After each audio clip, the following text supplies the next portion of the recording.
After facing Manchester City yesterday, we start today with Manchester United. So, thankfully, they're coming to us rather than us having to go back to Manchester a week later. But United are sat third in the table and rather obviously having a good season. However, we're sixth and having a decent season ourselves. We did beat City yesterday, so we're in great form and looking very good for challenging at least for a Europa League spot. I think the top four come the end of the season will probably be too far away, but you never know what might happen. The top three look like they're starting to edge away, and you would expect obviously Chelsea and Liverpool to come good. Liverpool 9th so far this season, Chelsea 8th, Spurs 10th. Entirely too sure what's happening with some of the bigger sides at the minute. Crystal Palace have lost every single game so far and have not yet scored and have conceded 40 goals. We saw them lose 8-0 to Norwich. They also lost 5-0 to Chelsea. They lost, I mean, I'm presuming they don't have a goalkeeper or something, 5-0 to Newcastle. And 7-0 to Wolves. As well as the 8-0 to Norwich. Crystal Palace 6-0 to Huddersfield. Yeah, I'm presuming they don't have 6-0 to Arsenal. I'm presuming they don't have 8-0 to Norwich. They mustn't have a goalkeeper, surely. There is no other explanation for why they are performing the way that they are. 7 games played. They do have a goalkeeper. They have Ryan Schofield. How are they that bad? Obviously, Ryan Schofield was our number one. Unless he's... No, he can't be out injured because he's played all 7 games. Palace! How are you conceding so many goals? What? Unless the players they have are all regens that are like 50 rated. What is happening? What's happening to them? Julian Weigel's in their team. Ryan Christie. Gatsanovic. They've got Soloth up top. Oh my god. I genuinely thought that they might not have a keeper with the way that things were going for them, but it looks like they do. And well, I cannot explain that. 7 games played, no points, no goals, 40 conceded. 40. They're averaging almost a 6-0 defeat every game. Palace. What? If you guys have any possible explanation for that, then do let me know in the comment section down below. But Ryan Schofield has left us, and, well, he's not necessarily doing any better at his new club either. That's tough. That's really, really tough. Right then. Manchester United at home as the first game of the day. Oh, I'm going to be reeling about that Crystal Palace situation for quite a while, I think. David De Gea in goal? No, Dean Henderson in goal for Manchester United. Wan-Bissaka, Mukiele, Militao and Williams. Scott McTominay and Frenkie de Jong. Carlos Soler, Martin Odegaard and Serge Gnabry with Mason Greenwood up top. Mauro Icardi on the bench, Bailly on the bench, De Gea on the bench. They also have Naby Keita in their squad now as well. Whether they sign him directly from Liverpool, I'm not sure. I'd imagine not. But Naby Keita is at Manchester United now, judging by a screen in the menus anyway. I presume that's correct. But we'll wait and see what we can do here against United. They've obviously had a good season so far, as we've seen. 3rd in the league and performing well and scoring a good amount of goals. And with Dean Henderson in goal, I imagine not conceding many either. Sayol looking... Oh, overhit for Campos. All right. Well, must be better moving forward then. Tominay, De Jong, Greenwood. Basically, we're going to force him out wide to Soler. So I fancy our defenders in the middle aerially. Can we get past the defender here? That's nicely done. I tell you what, someone mentioned it in the comments actually, and they're absolutely bang on. It said Nemetsch's first and second touch are always very good at getting the ball away from the defender that's with him. And I have to agree, whether it's actually him or just the way that his stats stack up. I'm not sure, but he always gets the ball away from the defenders that are with him, and he's able to hold the ball up. It goes hand in hand with his physicality to ensure that he does keep possession more often than he loses it. Unfortunately, just the one league goal for him so far this season, but Aberdeen only has one as well, and Harvey Nibbs hasn't gotten off the mark here, although to be fair, I haven't played him in a league game thus far. Thank you, I'll have that. Mepham cuts it out nicely. Get that forward. He's going to make the run there. Can we find him? Maybe still. Around the corner to Baranachea. He's yet to score for me, but we could be about to get one here. Baranachea. Block by Wan-Bissaka. Brilliant stop. Campos with the delivery. Underneath it, a mixture of Wan-Bissaka and Nemecha. And that's cleared away. Both sides looking dangerous in this first half. Campos just get it back there to Cano. There's Seol and drill it across there looking for Sanderberger, who's ridden the challenge well and finds Nemecha, who's gotten past the defender, looking to, lift it over Dean Henderson, who smothers it well enough. 10 minutes to go till half-time. Neither side looked like conceding, even though both sides look dangerous going forward. They've given that straight to Sanderberger, and they might be in trouble here. No. Oh, no. Mepham. Cano. Skip. There's Campos, quickly to Nemecha. Nearly turned Militao. We are going to need the strength of Nemecha in a game like this against a defender like Eder Militao. He's so physically strong and agile and quick too. Pretty much the perfect defender in FIFA terms. Here's Serge Gnabry on the wing for United. That was a little bit fancy. Brandon Williams does get the cross in, but Wilson will get the ball away. Nemecha will chase that, but McTominay gets to there first. Here's Wan-Bissaka. They're yet to actually have a shot on goal, Manchester United, but all of this attacking play has been very dangerous. Excuse me, Mr. McTominay. No. Ball to come in from Frankie from that far side. Imagine if that had flown top bins. Jack Rolls will get that under control, and there's the half-time whistle. We survive at the end, but Jesus, that was a hell of a hit from McSauce.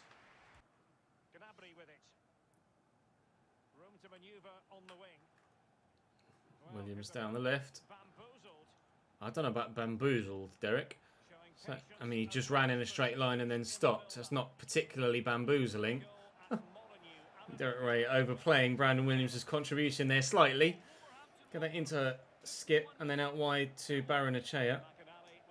His dribbling is very good, actually, Baranachea.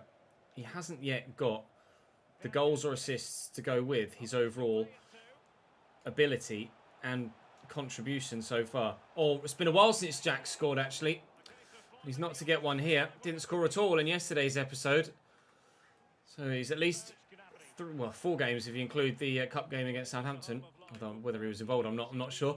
At least 3 league games without a goal now, Jack Rolls, after scoring 4 in the opening 4 games of the season. Certainly got us up and running to start the year, but since then Nemecha and Aberdeen have started to score. Campos has picked up a couple as well, thankfully. But so far, no goals in this one. We've had 2 shots on target. They've had none on target so far in the game. And it's been one of those, really. United have had a lot of the ball, passed it about really well, but they're not actually getting any goal-scoring opportunities. The fact that that said shots on target 0, I presume that means that then Scott McTominay's effort in the first half, as we ended it, that was phenomenal, was actually off target and didn't necessarily need the save. But regardless, it was an impressive attempt. But other than that, United's attack's pretty dead. As I say that, they'll probably go and score now. Mason Greenwood, you would have thought, especially on this season's in real life form, would have been absolutely deadly for Manchester United this year. And perhaps he has been in other games. But right now, United offering not really much at all going forward. And, well, neither am I, to be fair. Or lovely take from Ollie Skip. Right, come on then, let's counter. Campos is out wide. Have I overhit that again? Yes. McTominay to Greenwood. A little bit unnecessary from Mason Greenwood. It's Wan-Bissaka down the line to Carlos Soler. Stefan into the middle. Ødegaard gives United the 1-0 lead that they didn't look like they were going to find.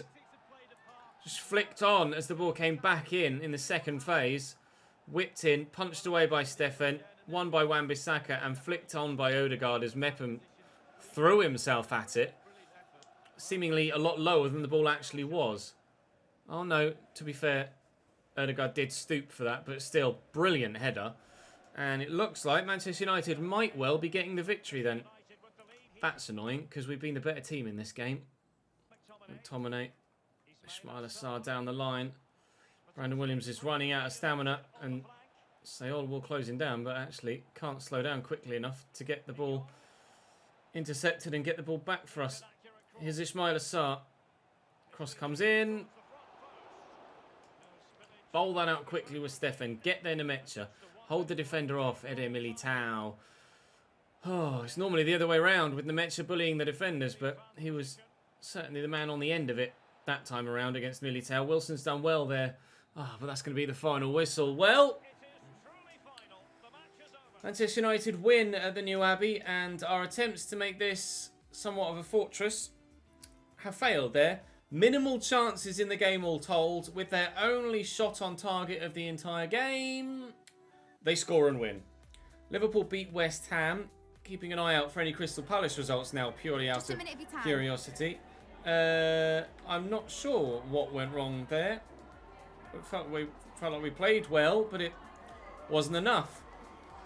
Odegaard was decent, but it wasn't an amazing goal, was it? Thank you. I don't want to dwell on it too much. We do have the opportunity to pick up some more points later in the episode against some lesser sides than Manchester United. So West Ham next, I think. And then, it was Leicester in the Cup, wasn't it? Yeah, West Ham then Brighton in 2 weeks' time after an international break. Well, we shall work our way towards that West Ham game then. And fingers crossed we don't get any injuries from international games. Otherwise, we might have to start changing things up. I may start changing things up personnel-wise anyway. But I'm not going to overreact to one defeat. Nathan Trott in goal again. Nagakia, Hummels, Bednarak and Masuaku. Sambi Lakonga and Suchek in midfield. Zandy Silva, Sean Longstaff, Yannick Ferrer, Carrasco, new signing on the left for West Ham with Sebastian Aller up top. Nothing too spectacular on the bench. I don't know where they are in the table, West Ham. But that's not the most threatening side that they could potentially have thrown against me here. So hopefully this one should be more straightforward, he says, before probably getting battered by 3-0. But we'll wait and see. Across here to Sanderberger, but I should have played a ball to feet, not a through ball. That's my own fault. Sebastian Aller getting it back, and Carrasco and Longstaff will look to build again. But wouldn't have considered really Sean Longstaff as much of a cam. I would have said he was more like a deep-lying playmaker type player than maybe like an attacking midfielder. But he can prove me wrong, and probably will. Rolls nicely back to Basuma. And here's Nemecha again. Now Rolls can keep that run going. Not scored for a little while, but that has changed. Oh, that's a finish. That's a finish. Cambridge 1. West Ham 0. The Hammers bubble burst. Little ball through the channel, and to be fair, first time on a 4-star weak foot. That's a very, very good strike. Rolls has his 5th goal of the Premier League season, and we have our first of the afternoon in East London. Campos, Rolls, Sanderberger. He's been the more forward-thinking of the two CDMs when we've had he and Skip in the back line together. That's a nice ball through, and we'll lift it towards Nemecha in the middle. Oh! Own goal for West Ham. Calamitous at the back for the Hammers. That is awful. Mix-up between the keeper and the defender. Nemecha was there, but not really that threatening. It wasn't the best of balls through. And, well, I think the defender went to clear it, missed it, and nodded it perhaps onto, or mistimed it and nodded it onto his keeper, which he has done. And then it's going to go in. The ball certainly wasn't going to reach Nemecha, and it has gone on as he had Jan Bednarak own goal, although that did definitely touch the keeper last. So, I mean, I presume that still goes down as the defender's own goal, because the original say effort from the defender was on target, similar to how just if the shot had come from my player and was deflected by a defender but had gone in and was already on target, it would have gone down as my player's goal. So an own goal for Jan Bednarak, and West Ham, after going 1 down, soon find themselves further behind, and it's their own doing. That wasn't good for them at all. Carrasco, though, could halve that deficit pretty sharpish if he can find a teammate. I thought for a moment we might be scoring the own goal there. 10 minutes to go till half-time. Wilson into Sanderberg. I'm actually going to bypass Rolls and go straight to Basuma. And Amecha trying to roll the defender. Nearly. The game doesn't look like it's really in too much threat of getting away from us now. 2-0 up and fairly solid defensively throughout, and still looking to maybe properly seal it with a third. West Ham have not done much, really. To be fair to them, they haven't been that good.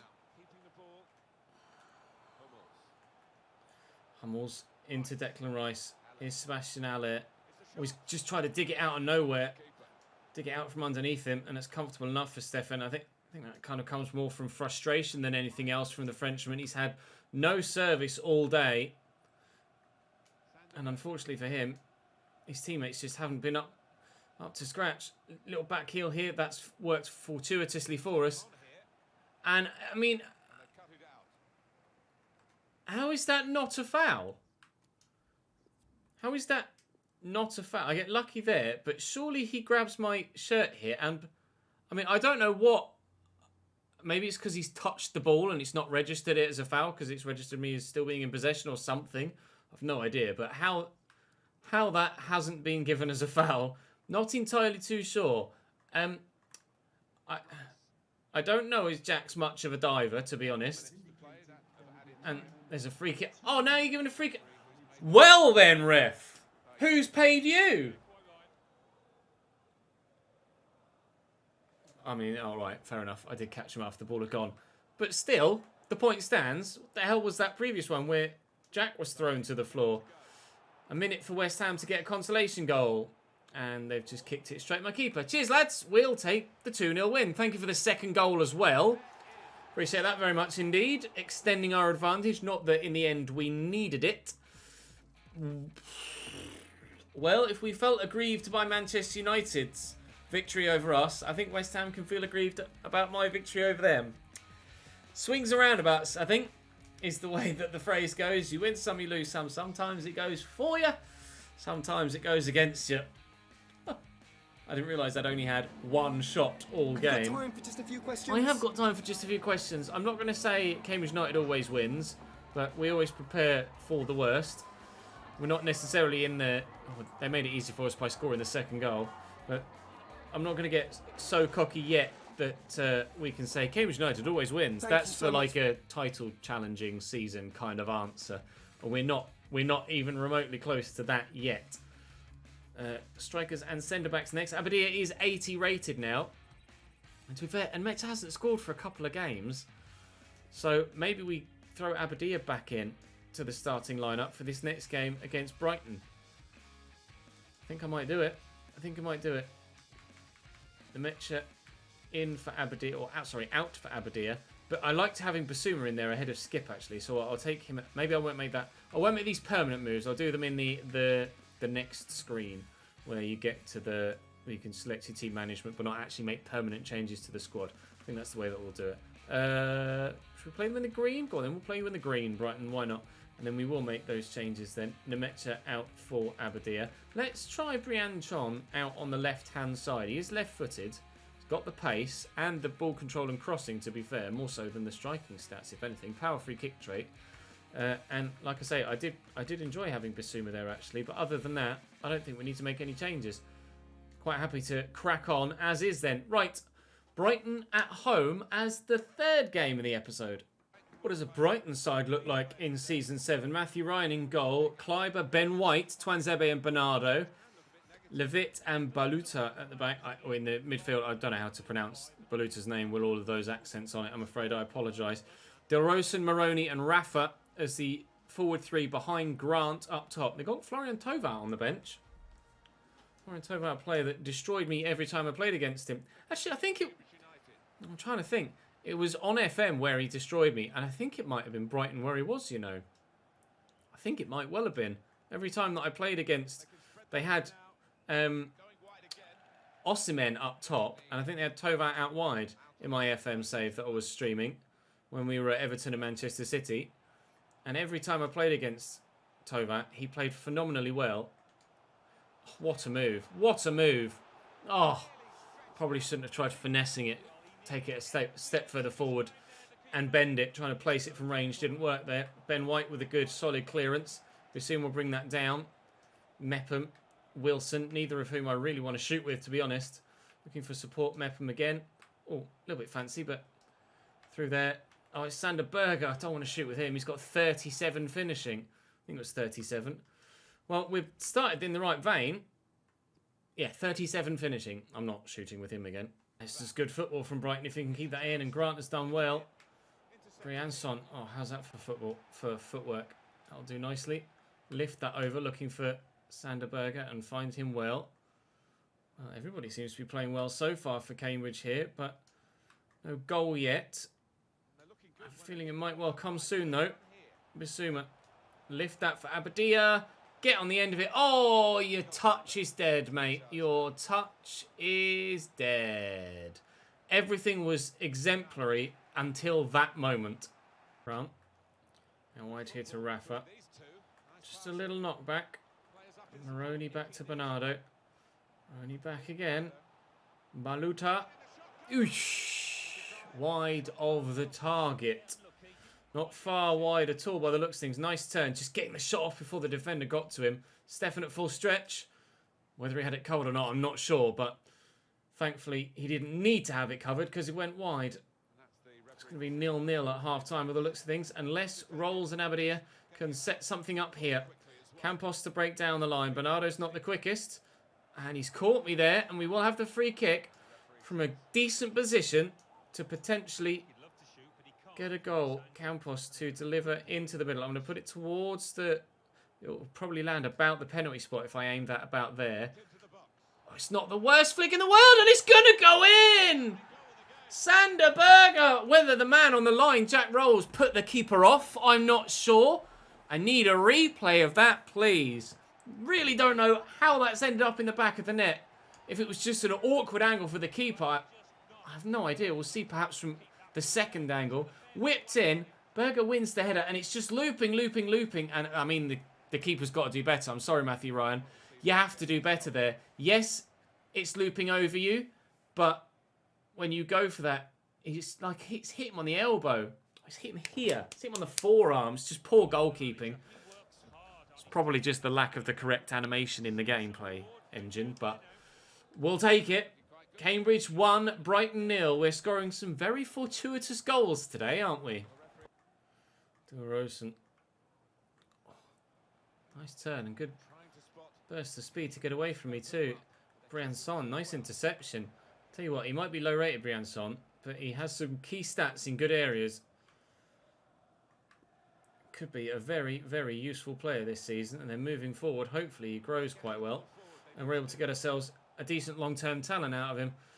Rafa to Grant certainly can be utilised in a wide role too, evidently, because he's having a, fairly decent game on the left-hand side of midfield here. Sander Berger going to try and close down Del Rosa. I'm going to have to be careful though, because I've got a yellow card with Berger. And, oh, well, he's done superbly to get that. Rolls back to Brianson. And on the counter we go. Trying to get away from Kleiber. Apparently he's no slouch. I mean, that's a foul, isn't it? I went to go for a Berber spin. He's just bundled me to the floor. Well, then. Same again, maybe? Brianson to deliver. Looking for someone in the middle. Keeper's going to come. He's off his line. Basuma, I tried to lob shot that, and it just didn't go as I really hoped that it would. Never mind. It would have been a world of a goal if he'd pulled it off, but not even close, unfortunately.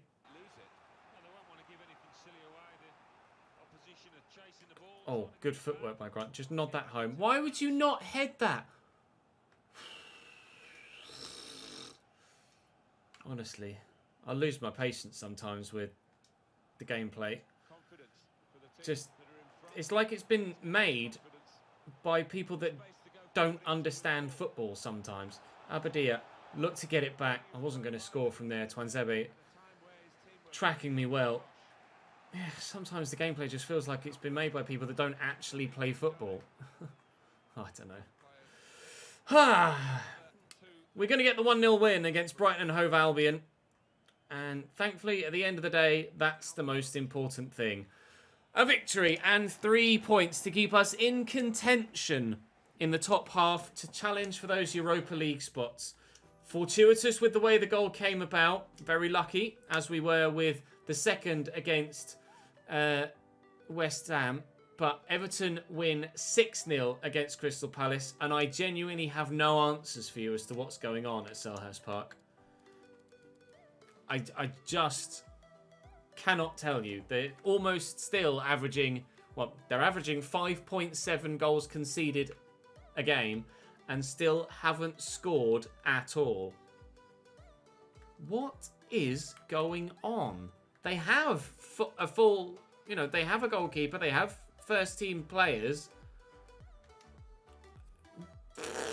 Don't know. I can't tell you. It's one of the most surreal things I've seen. Expect more from you, Amanda. It's one of the most surreal things I've seen from a career mode save. But some things in FIFA, as we found out today, are just inexplicable. Leicester at home in the Carabao Cup. They're in some decent form in the league with a win against Newcastle and a 4-0 win prior to that. And Gazal has given them a 1-0 lead after 7 minutes here. And now Leon Davis has gotten himself sent off. So I imagine we're going out of the Carabao Cup.